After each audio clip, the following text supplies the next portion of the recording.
जिसका नाम है, जिस तरह से कार्तिक है, मार्गशीर्ष है, पौष है, माघ है, इस मास का नाम पुरुषोत्तम मास है। ये किसी नक्षत्र से संबंधित मास नहीं है।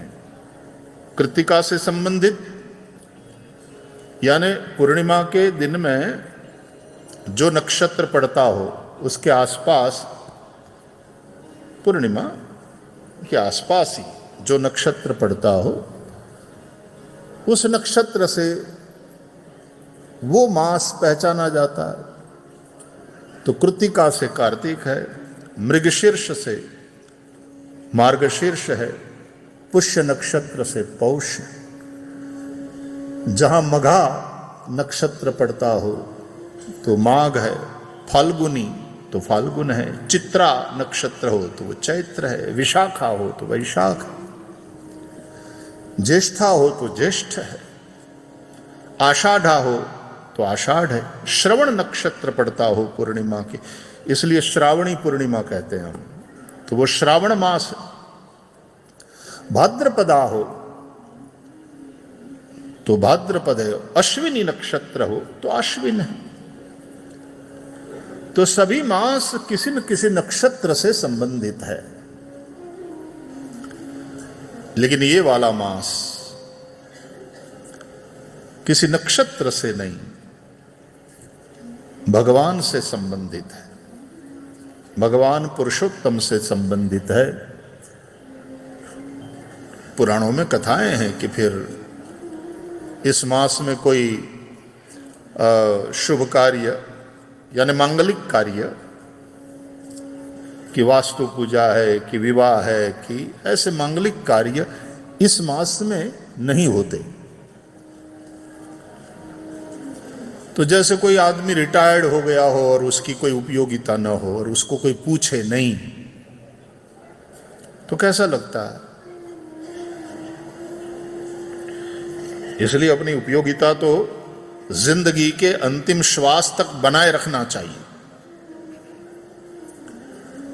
शरीर है, स्वस्थ रहे, शरीर में सामर्थ्य रहे, कर्म करते रहना चाहिए। कुर्वन्नेवेह कर्माणि जिजीविषेच्छतं समाहा, कर्म करते हुए 100 वर्ष पर्यंत जीने की कामना करना चाहिए। जिंदगी से प्यार करो, 100 साल तक जीने की इच्छा करो।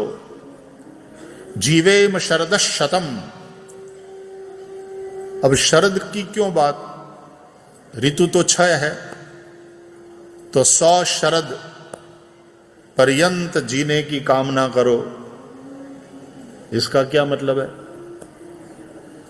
पश्येम शरदः शतं जीवेम शरदः शतं प्रब्रवाम शरदः शतम अदीनाः स्याम शरदः शतम भूयश्च शरदः शतात।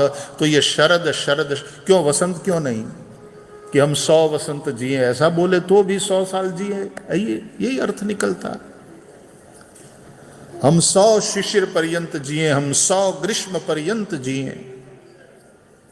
जैसे आजकल ग्रीष्म ऋतु तो इतनी अनबेरेबल, इतनी ज्यादा गर्मी बढ़ रही है, बोले किसी तरह ये वाला दौर खत्म हो जाए, जल्दी से बारिश हो जाए। अनबेरेबल गर्मी है। तो ऋतु तो 6 है, केवल शरद ऋतु थोड़ी है।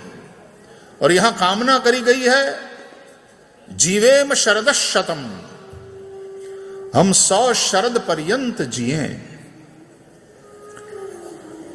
ये वर्षा के बाद जो शरद आती है ना, वर्षा तो बहुत अच्छी है, अच्छा लगता है।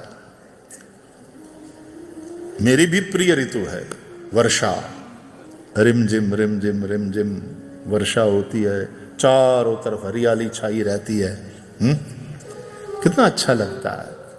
मौसम भी एकदम सुहाना हो जाता है,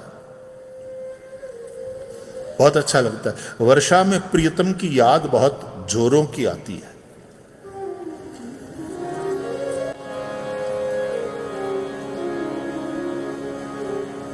तो वर्षा के बाद शरद ऋतु, वो जो शरद होती है, उसका जो सूर्य है, उस समय की जो गर्मी है, और उस शरद में जो ताप, जो धूप होती है, उमस से युक्त, पकाने वाली होती है। वर्षा के बाद खेतों में उत्पन्न धान को, अन्न को, उसके दानों को पकाने वाली वो वाली धूप होती है। तब अन्न के दाने पकते हैं।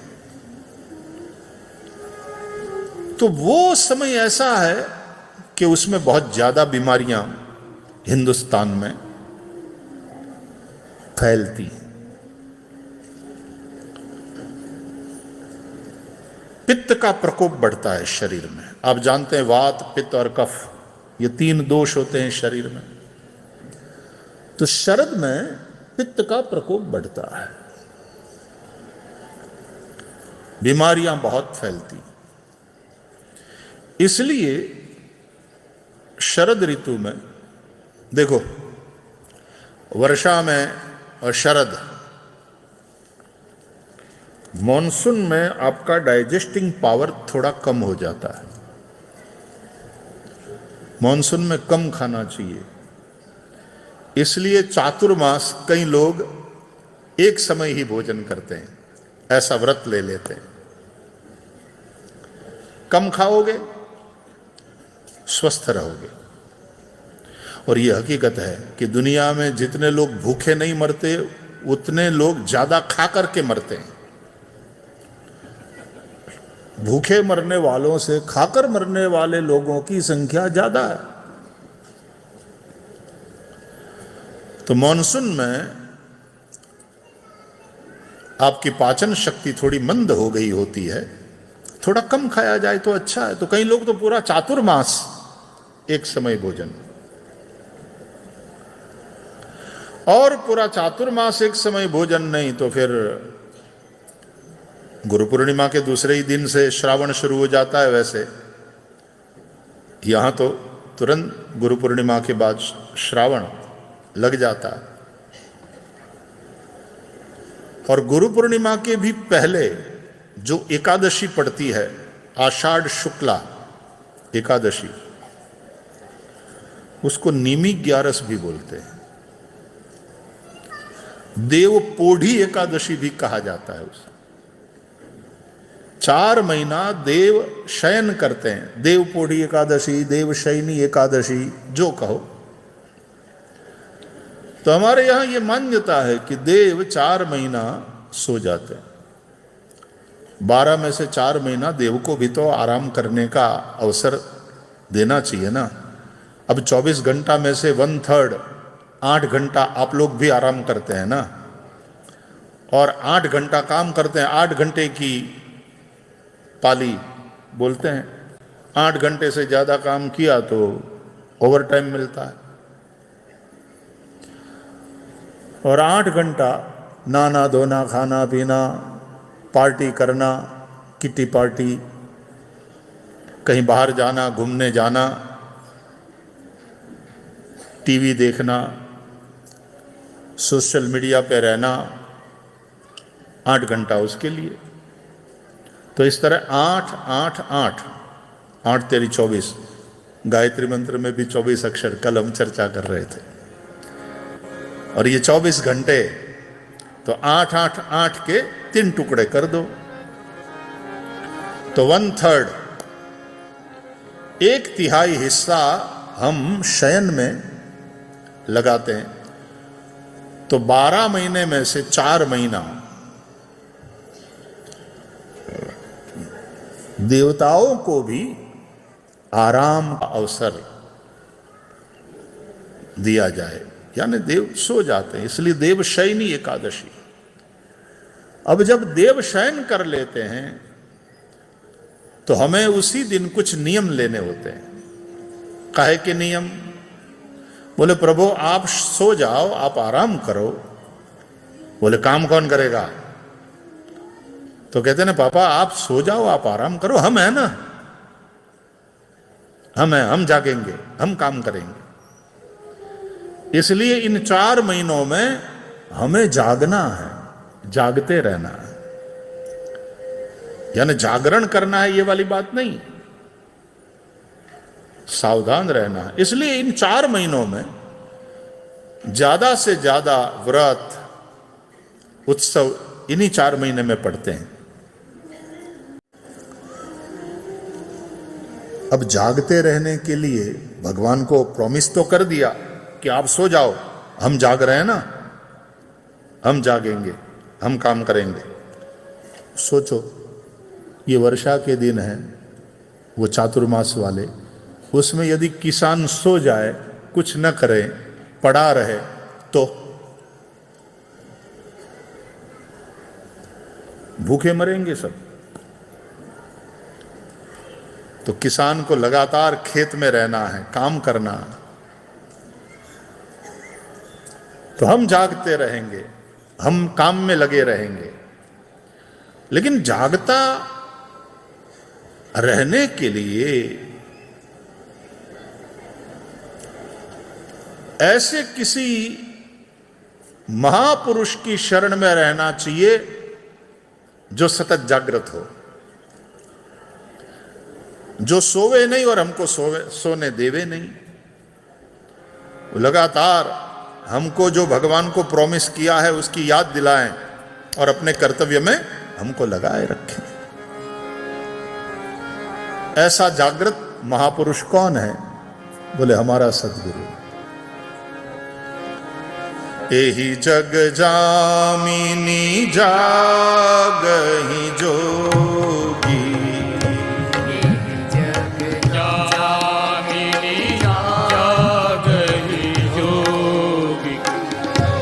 परमारथी प्रपंच वियोगी, परमारथी प्रपंच वियोगी।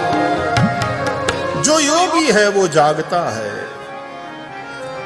जो परमार्थी है, प्रपंच वियोगी, माया रचित ये जो नाम रूपात्मक प्रपंच है उससे जिसको वैराग्य हुआ है, ऐसा योगी जागता है। जो जागता है वही जोगी है। जागे हुए को जोगी कहते हैं कि उसकी चेतना जागृत हो गई। ऐसे किसी महापुरुष की शरण में जाना है, शिष्य बनकर, वो हमारे गुरु हो जाए। गुरु पूर्णिमा,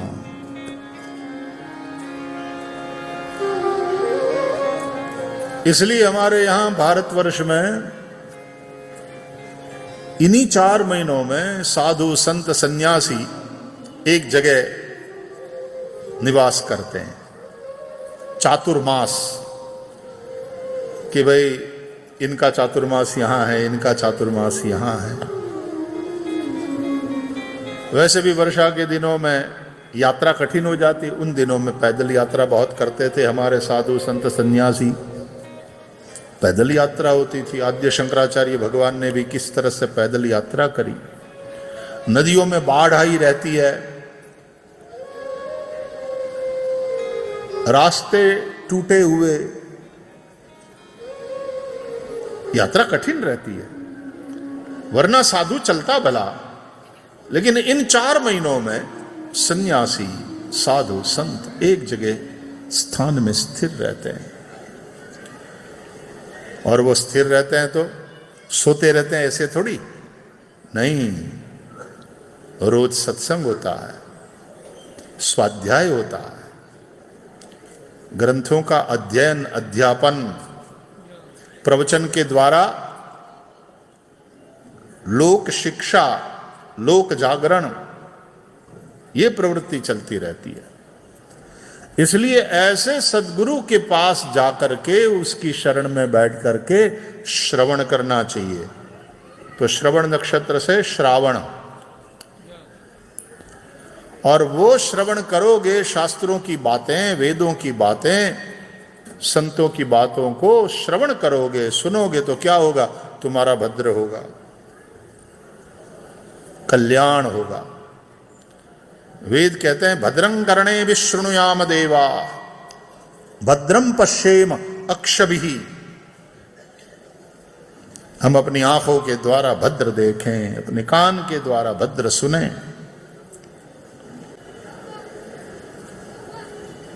तो चातुर्मास। अच्छा, अब नियम ले लिया आपने एकादशी से कि भाई हम एक समय ही भोजन करेंगे और एकादशी के दिन तो हम उपवास करेंगे, नित्य सत्संग करेंगे, गुरु ने जो नियम दिया है तद अनुसार हम जप पाठ इत्यादि ये करेंगे।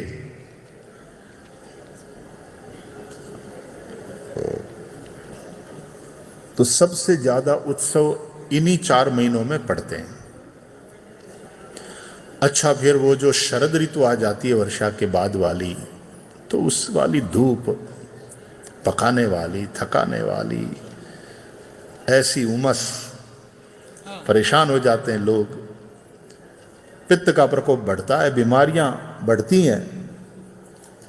इसलिए श्राद्ध पक्ष में फिर पितरों का पूजन, पितरों का श्राद्ध, पितरों को याद करके उनके निमित्त कुछ सत्कर्म करते रहना। तो पितरों को वो खीर ज्यादा पसंद है, इसलिए खीर का भोजन, ब्राह्मणों को बुलाया जाए, उन्हें खीर इत्यादि खिलाया जाए। अब देखो, ये ब्राह्मणों को खिलाना, स्वयं खाना, एक बात याद रखो, ये शास्त्रों में कथन है, श्राद्धे कुर्यान्न विस्तरम, श्राद्ध में बहुत विस्तार नहीं करना चाहिए। सुयोग्य ब्राह्मण एक ही मिले तो 2 को न्योता देने की जरूरत नहीं है। हमने 150 ब्राह्मणों को जिमाया, वैसे कराओ ब्रह्म भोजन, कोई बात नहीं, 150 क्या 500 को कराओ, 1000 को कराओ, लेकिन श्राद्ध में एक ही सुपात्र ब्राह्मण मिल जाए तो 2 की आवश्यकता नहीं। श्रद्धा पूर्वक श्राद्ध हम करते हैं। ऐसे संत महापुरुष ब्राह्मण जो वेद भगवान की सेवा में लगे रहते हैं, जो संध्या वंदन करते हैं, गायत्री की आराधना करते हैं, ऐसे पवित्र ब्राह्मण को जिमाने का एक महत्व है। ऐसे कोई विरक्त महापुरुष को जिमाना, तो ऐसा भोजन किया जाता है जिससे पित्त का शमन हो। तो खीर में तो दूध है, चावल है, शर्करा है, ये तीनों पित्त का शमन करने वाले पदार्थ हैं। और फिर शरद पूर्णिमा के दिन तो ठाकुर जी को दूध, पौवा, मिश्री वाला भोग लगाया जाता। ये सारी चीजें पित्त का शमन करने वाली है। तो हमारे ऋषियों ने उत्सवों का जो विधान किया है उसमें विज्ञान है। इस देश का जो मौसम है, यहां का जो परिवेश है, तद अनुसार प्रजा के कल्याण के लिए सुयोग्य नियम हमारे ऋषियों ने बनाए। तो जैसे ही श्राद्ध वाला पूरा हुआ, 16 श्राद्ध कर लिए, तो फिर नवरात्रि लग गई। करो उपवास, करो एक समय, देवी मां की आराधना में लग जाओ। और गुजरात में तो गरबा गाओ, एक्सरसाइज करो भाई, नाचो गाओ। जैसे मां बैठी हो बीच में, 2 बहनें बातें कर रही होती, अड़ोसी पड़ोसी, और दोनों के बच्चे इधर उधर चारों तरफ घूमते हैं, ऐसे हंसते खेलते एक दूसरे को पकड़ते हैं। जैसे वो कभी मम्मी की गोद में बैठ जाएगा, कोई मम्मी के पीछे से ऊपर चढ़ेगा, आसपास घूमता रहेगा। उसी भाव से गरबा लेना है, मां को केंद्र में रखते हुए, और मां का गुणगान करना है। તું કાળી ને કલ્યાણી હો માં, જ્યાં જોઉં ત્યાં જોગ માયા. કાળીને કલ્યાણી મોરે માં, ત્યાં જોઉં ત્યાં જોગ માયા. તને ચારે વેદમાં વખાણી મોરી માં, જ્યાં જોઉં ત્યાં જોગ માયા. હે તને ચારે લોકમાં વખાણી મોરી માં, જ્યાં જોઉં ત્યાં જોગ માયા. કાળી ને કલ્યાણી મોરી માં, જ્યાં જોઉં ત્યાં જોગ માયા. કાળીને કલ્યાણી માં, ત્યાં જોઉં ત્યાં જોગ માયા. कितने लोगों ने गुजरात का गरबा देखा है और कितने लोग खेले हैं गरबा.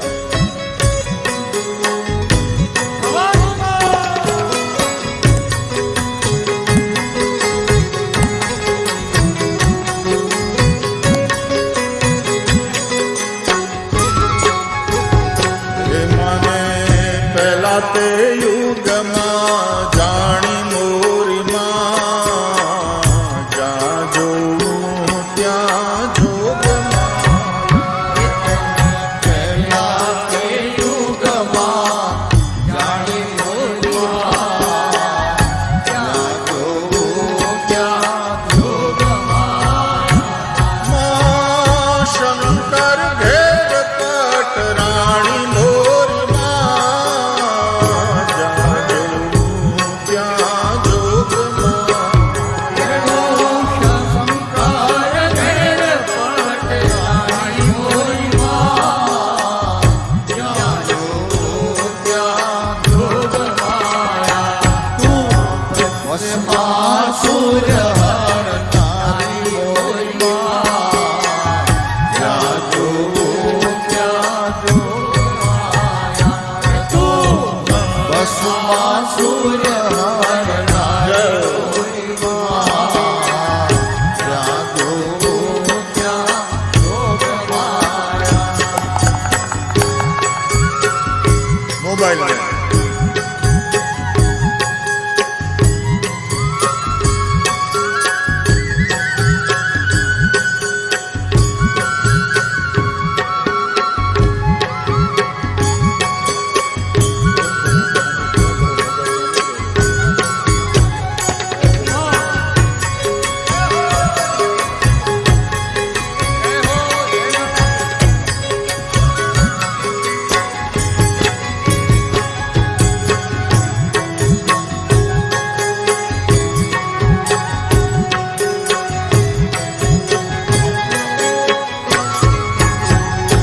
તને બીજા તે યુગમાં જાણી મોરી માં, ત્યાં જોઉં ત્યાં જોગ માયા.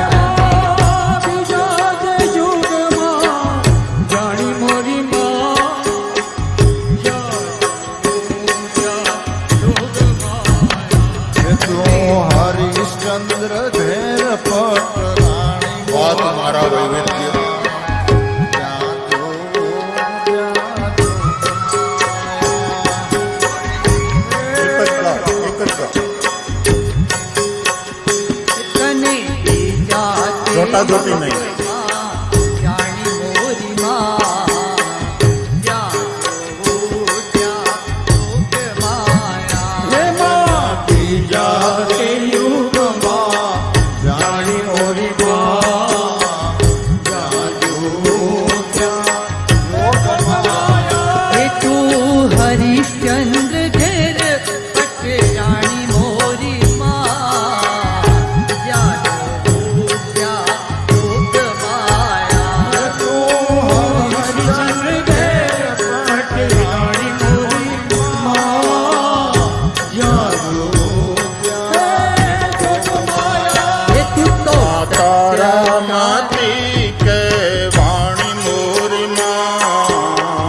शाणी मोरी माँ जाजो ज्ञान जोग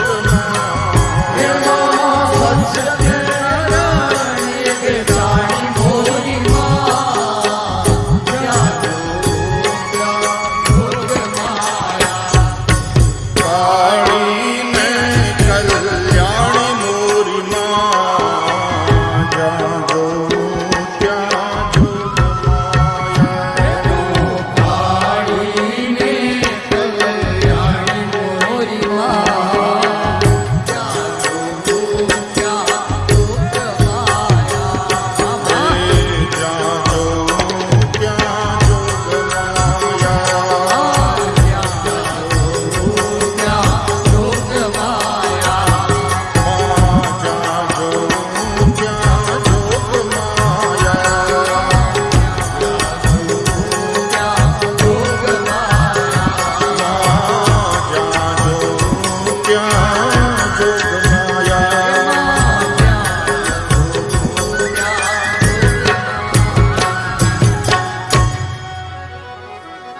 बोलिए जगदम्बे मात की जय। श्री करुणामयी मात की फिर खेलना नाचना कूदना भक्ति पूर्वक पराम्बा भगवती को केंद्र में रखते हुए 9 दिन पर्यंत पराम्बा भगवती की आराधना। दशहरा बड़ा महत्वपूर्ण और फिर शरद पूर्णिमा तो रास। ये करते करते करते फिर दीपावली तक पहुंचते हैं। सारा वातावरण ये 4 महीने वाला उत्सव से पूर्ण। फिर देव जागते हैं कार्तिक शुक्ला एकादशी के दिन, देव उठी एकादशी, देव जागृत होते हैं। और उसके बाद हम भगवान के विवाह की, तुलसी विवाह की तैयारी करते हैं। जागने के बाद, जगाने के बाद ठाकुर जी को तुलसी के साथ विवाह करके, और तुलसी के रूप में वास्तव में अपने आप को समर्पित करना है। स्वयं का जीवन भी तुलसी की भांति हो, पवित्र हो।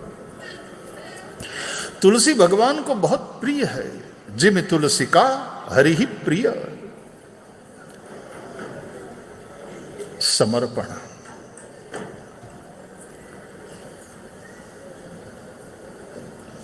तो ये 4 मास अत्यंत महत्वपूर्ण। उसमें वर्षा के बाद ये जो शरद ऋतु है, अनेक रोग उत्पन्न करने वाली। इसलिए उस जमाने में जब मेडिकल फैसिलिटीज ये वाली अवेलेबल नहीं थी, बहुत लोग मरते थे। इसलिए यदि शरद को पार कर गए, शरद निकल गया, तो फिर मोस्टली आपका 1 साल पक्का। फिर अगेन नेक्स्ट वाला शरद आएगा, संभालिए, सावधान, शरद है। तो उस शरद में आपको सावधान तो रहना है, जागृत रहना है, अपने शरीर को संभालना है, मन को भी संभालना है कि मर जाऊंगा, मर जाऊंगा, मर जाऊंगा, इस चिंता में ही मर जाओगे। इसलिए वो चिंता वाली भी नहीं, भगवान में भरोसा रखो और पराम्बा भगवती का उत्सव मनाओ, खेलो। उत्सव है। शरद पूर्णिमा, कृष्ण के साथ रास रचाओ, मौज करो। मर जाऊंगा, मर जाऊंगा, मर जाऊंगा, इस भय में, इस भीति में ही जीना थोड़ी है। लेकिन शरद निकल गया तो आपका 1 साल निकल गया फिर से। इसलिए जीवेम शरद शतम, हम 100 शरद पर्यंत जिए। वेदों में ये कामना करी गई है। तो जिंदगी से प्यार करो, 100 वर्ष पर्यंत जीने की इच्छा करो।